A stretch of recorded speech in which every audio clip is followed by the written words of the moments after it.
Good day everyone! So, magsisimula tayo ngayon sa ating klase at ang ating paksa ngayong araw ay ang tinatawag nila na globalisasyon.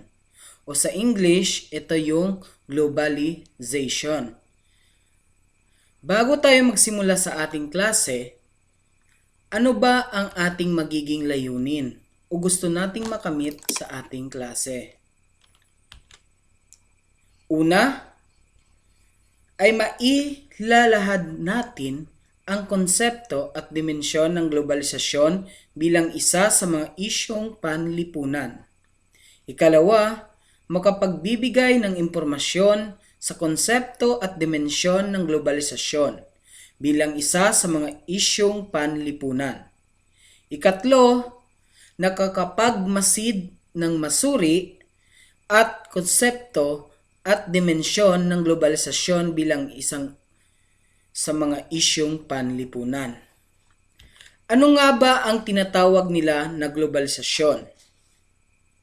Ito ay ang katagang ginamit ng ilan upang ilarawan ang lumalawak na pandaigdigang pangkalakalan ng mga tao at mga bansa sa isa't isa. Kung makikita natin sa larawan, ano-ano nga ba yung mga bagay o serbisyo na kumakalat sa iba't ibang parte ng mundo? Una dyan ay yung tinatawag nila na kultura. Ano-ano ba itong mga kulturang ito? Ito yung uri ng pamumuhay ng isang komunidad. Paano ba sila nabubuhay? Nagdiriwang ba sila ng Pasko taga-taon? Uso pa ba sa kanila ang pagbibinyag o pagkakaroon ng piyesta ng kanilang mga santo? Ikalawa, yung tinatawag nilang paniniwala. So, babanggitin natin dito yung iba't ibang relihiyon katulad ng mga Islam, yung Kristyanismo, ay merong iba't ibang paniniwala. Yung nandyan pa dyan ay yung mga batas. No? Merong mga pagkakataon na yung batas ng ibang bansa, ina-adapt natin, no? Ginagamit natin para magkaroon tayo ng mas magandang batas sa ating bansa. Ikaapat na nasa larawan dyan ay yung tinatawag natin na teknolohiya. Kung makikita ngayon natin, malaki ang naging epekto, merong magandang epekto ang pagkalat ng teknolohiya sa new normal setup natin. Kagaya ng mga ginagawa natin, yung mga computers, yung mga Google Apps, no?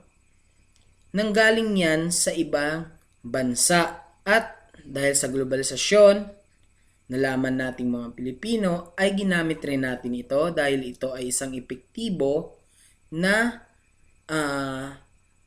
way of communication.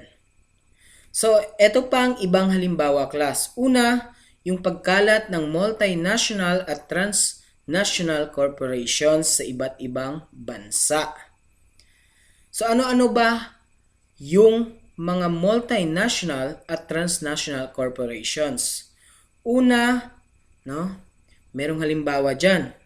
Yung McDo, Burger King, Toyota, Lenovo, at iba pa sa iba't ibang parte ng mundo. No?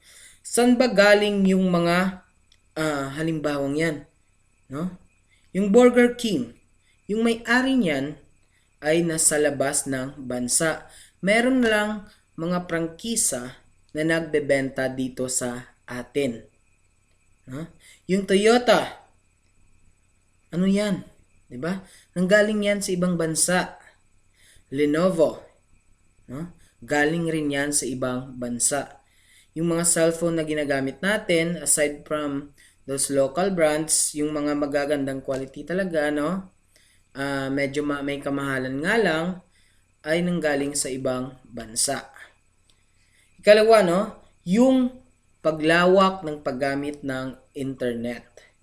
No, halimbawa, dyan yung mga social media apps natin, katulad ng Facebook, Instagram, no?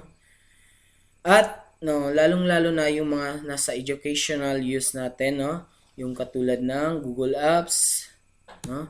Yung G Suite na tinatawag natin kung saan makakapag-type tayo kahit malayo tayo, makakapag-connect tayo sa ating mga co-workers, no? Yan ay nagiging posible dahil sa internet, no? Na naimbento mula sa ibang lugar, no? Ginagamit rin natin. Ikatlo, yung paglaganap ng mga imported products, no? Malungkot lang isipin, class, na mas tinatangkilik pa ng Pinoy yung tinatawag natin na imported products kaysa dito sa mga lokal na produkto. Pero kasi, no, hindi mo rin kasi makakaila or hindi mo rin masisisi na minsan yung mga imported products, aside na mas maganda yung quality niya, medyo mas masarap siya. Pero hindi naman lahat, no. Meron namang ibang local products, no. Lalong-lalo na yung mga makikita lang dito sa Pilipinas na hindi mo makikita sa ibang bansa.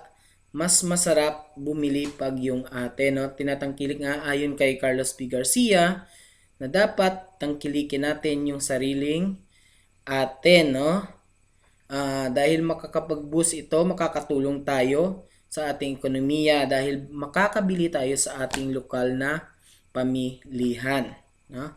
Next one, ikaapat, yung pagkakaroon ng malayang interaksyon ng mga bansa, no. Isa ito sa mga sikat, no. Kapag nagkakaroon ng Olympics, Asian Games, FIBA World Cup, yan ay dahil rin sa globalisasyon, no. Naglalaban-laban yung iba't ibang teams mula sa ibang bansa para iwagayway yung kanilang watawat, no. Imbis na magkaroon ng giyera, palakasan ng armas, ay nagpapaligsahan sila sa pamamagitan ng palakasan, no, pagalingan sa paglalaro ng iba't ibang sa iba't ibang larawan. Okay, so meron tayong tatlong tao, class, na nagbigay kahulugan sa salitang globalisasyon. At ang unang tao diyan ay si Ritzer, no? Yan yung sinabi niya noong 2011.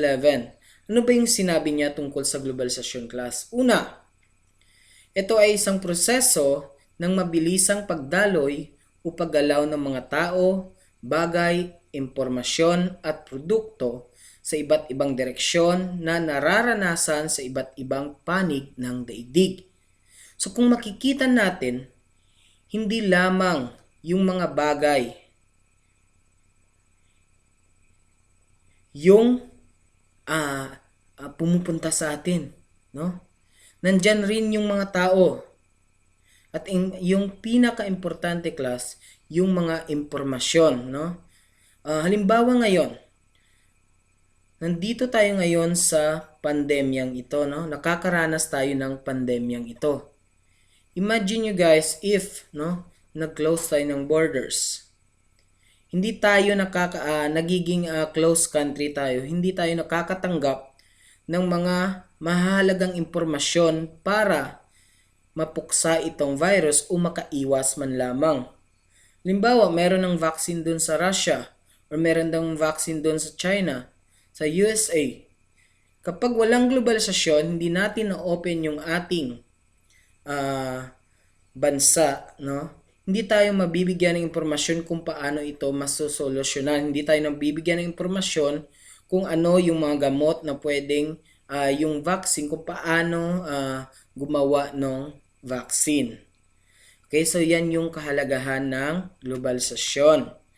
Next one, no? Sinabi ng bata, kaya pala ito yung tinuturing din bilang isang proseso ng interaksyon at integrasyon sa pagitan ng tao, no? Sa pagitan ng mga tao, kumpanya, bansa, o maging ng mga samahang pandaigdigan na pinabilis ng kalakalang panlabas. Okay? So, bakit kaya class, no, itinuturing na isang isyung panlipunan itong globalisasyon? Sir, bakit nagiging issue ito?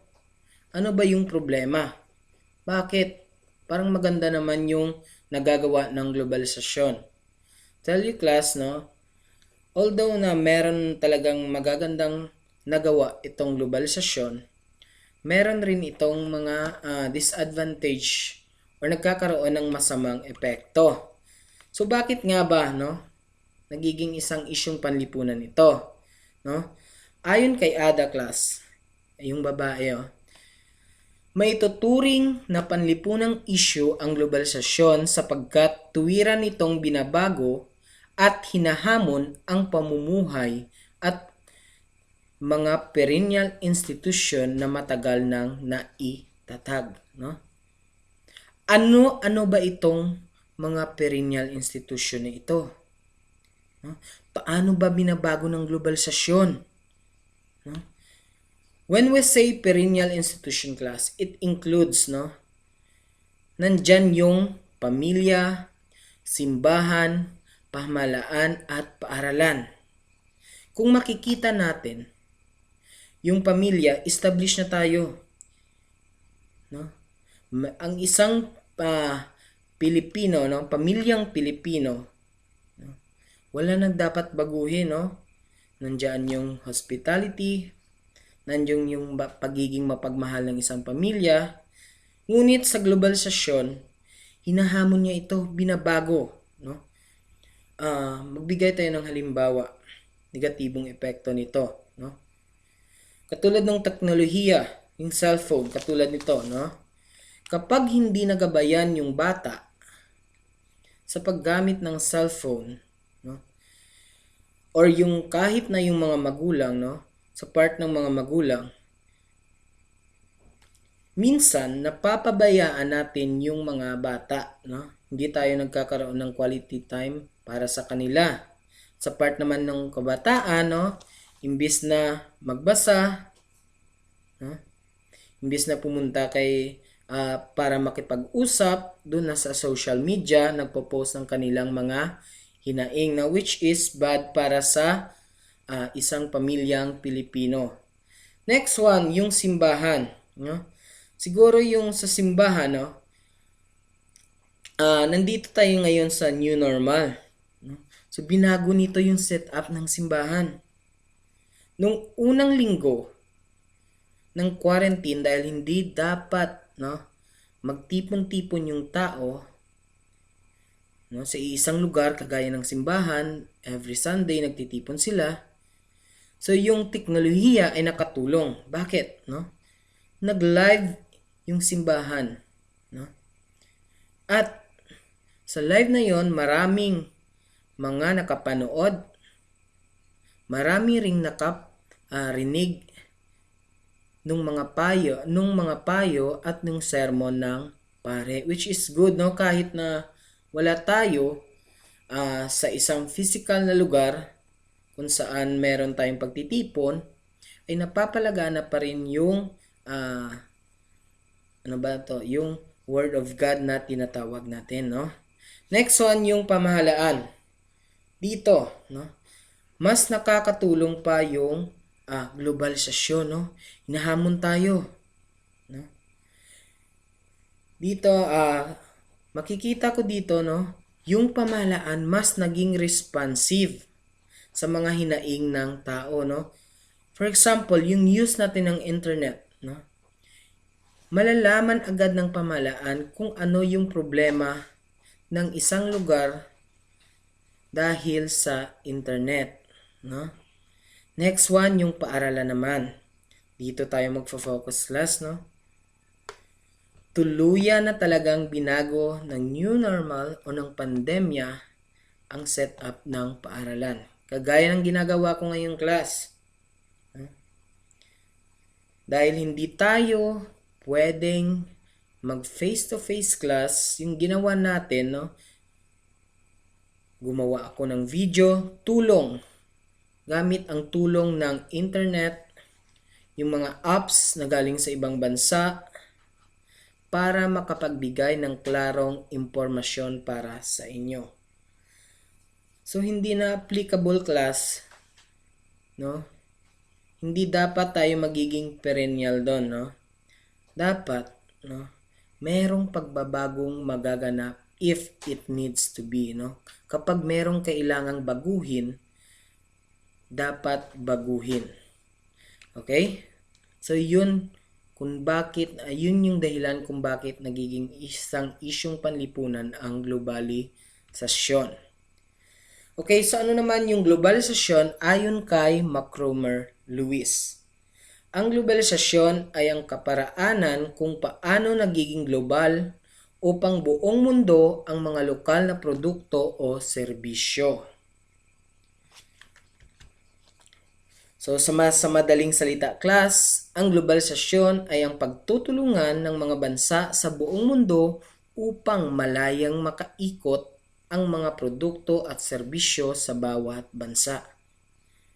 Yung importante dito class, nagkakaroon ng tinatawag natin na cooperation, pagtutulungan, no? Kung sa tao nagkakaroon ng pakikipag kapwa-tao at mayroong magandang dulot, yun, no?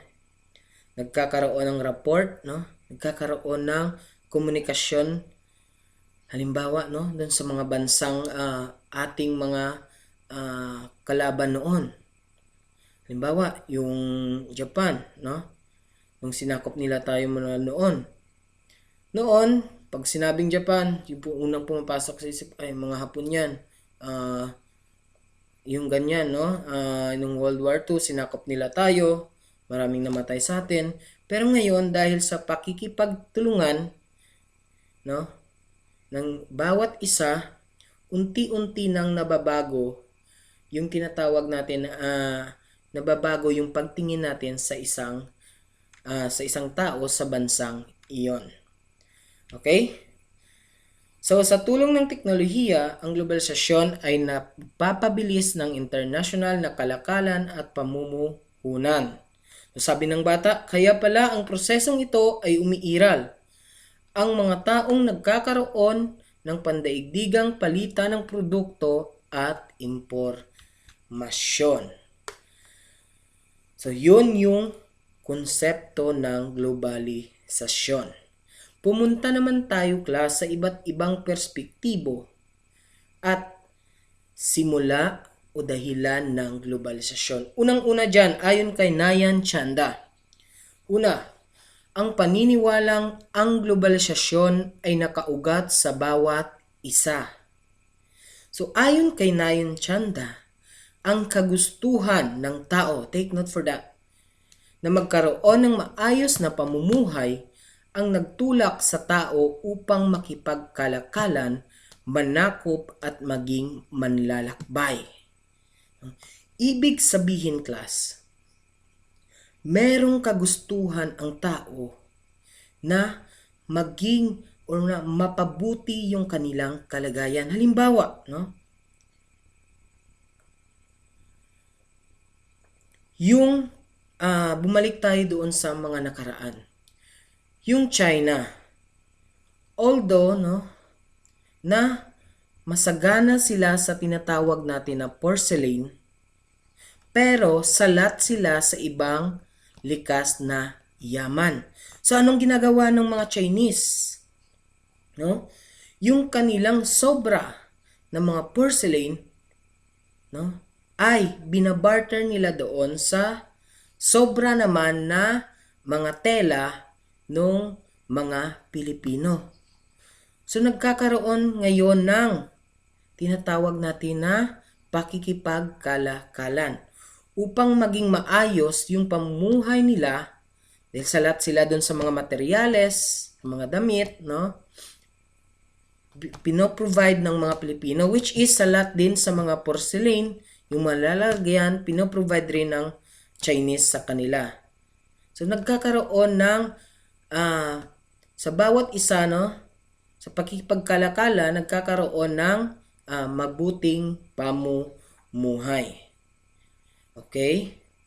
So, next one ay kalawang perspektibo, ang globalisasyon ay isang mahabang siklo ng pagbabago. No? Sinabi dito ni Skoltiklas na meron ng mga naunang mga globalisasyon, which is basic. No? At pagkatapos ng mga naunang globalisasyon, merong pang sumunod dyan. No? Merong isa pang siklo. No? Meron pang sumunod, sumunod. Halimbawa, no? Yung pagkakaroon natin ng mobile or Android phone ngayon, no? Touchscreen. Kailan ba yan nagsimula? Diba? Nagsimula lang yan doon sa meron pang wire na telepono. Hanggang sa nagkaroon na ng dial. No? Hanggang yung pinaikot-ikot na. Hanggang sa nagkaroon na ng digital. Nagkaroon na ng antena. No? At sa huli, naging touchscreen na. No? Yung iba, merong kahit hindi mo nahawakan, nagkakaroon na ngayon, no? So, merong iba't ibang siklo yung globalisasyon. Yan yung halimbawa natin. Ikatlo class, no? Ito ay ayon kay Thorborn. So, merong 6 na wave ng pangyayari na siyang binigyang diin ni Thorborn. So, anong unang wave? Ito, no? 4th to 5th century, nagkaroon ng globalisasyon ng relihiyon o paglaganap ng Islam at Kristyanismo. No? Ano ba ito? No? Ano ba yung naganap dyan? No? Ito yung mga panahon class na bumagsak yung imperyong Romano sa Kristyanismo. No? Itinatag dyan yung Constantinople na tinatawag nila. So, lumaganap yung Kristyanismo doon sa Europeo. At ganun rin yung Islam class, lumaganap rin. Next one ay yung sa panahon ng late 15th century. Ito yung mga panahon kung saan nananakop na ang mga bansang Europeo. Inunahan yan class ng mga Portuguese, no? Na sinunda naman, no? Sinunda naman ng mga Espanyol, no? So sila naghahanap sila ng kanilang mga kayaman, mga likas na yaman para gamitin nila at para na rin mapalaganap yung kanilang relihiyon, no? Next one, yung late 18th to early 19th century, no? Ano ba yung nangyari dyan? Bakit lumaganap yung globalisasyon? So, yung nangyari din class, nagkaroon ng digmaan sa pagitan ng mga bansang Europeo na nagbigay daan sa globalisasyon. Bakit? So, nung panahon yan class, nagkaroon ng pag-aaway between European countries, no? Sa pagitan nila, no? So, ano yung nagiging implikasyon nun? Yung mga armas, yung mga bagong imbensyon, no, ng isang bansa, minsan nagagamit ng ibang bansa, no? Halimbawa no, yung mga Napoleonic Wars, yung mga paniniwala ng mga nasakop na bansa, no? Yung mga sumakop na bansa, yung kanilang mga paniniwala ay napupunta doon sa bansang iyon. Kaya lumaganap yung iba't ibang mga paniniwala, which is what we call the globalization also. Next one, the mid-19th century to 1918. Ito na yung rurok ng imperialismong kanlo-ranin. What do we mean by that? No? Imperialismong kanlo-ranin. No? Ito na yung pananakop class ng ano ba to? Ito na yung time kung saan no, yung USA o United States at USSR headed by Russia, no?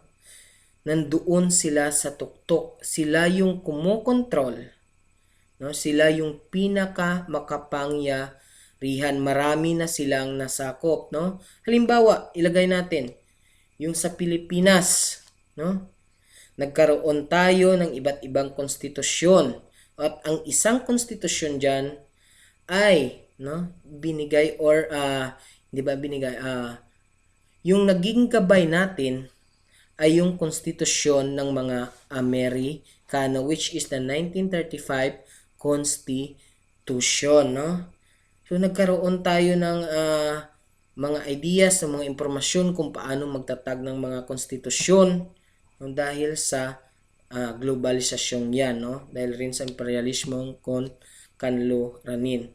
Next one ay yung oras ng post-World War II. No? Pagkakahati ng daigdig sa dalawang puwersang ideological, particular ang komunismo at kapitalismo. So ano ba yung mga dalawang puwersang yon? Yung komunismo, USSR, at yung isa ay yung United States, no? So ano ba yung nangyari dyan?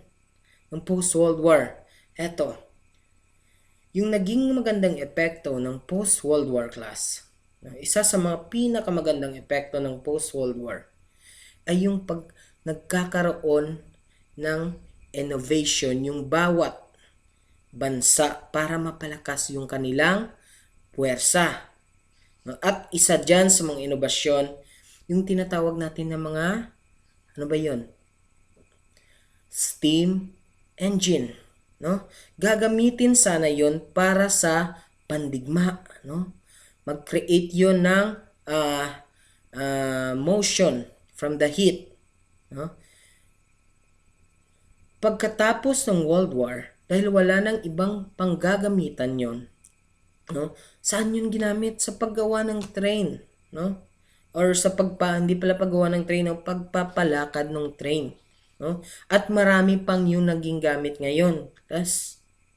No? So mayroong ring magandang epekto yung World War, no? So lumaganap yung mga iba't ibang gawa ng mga eksperto mula sa ibang bansa na gagamitin sana doon sa kanilang weapons, no? Pagpapalakas ng kanilang weapons, pero dahil tapos na, so nagamit yun sa iba, no? Kagaya ng mga medisina, no?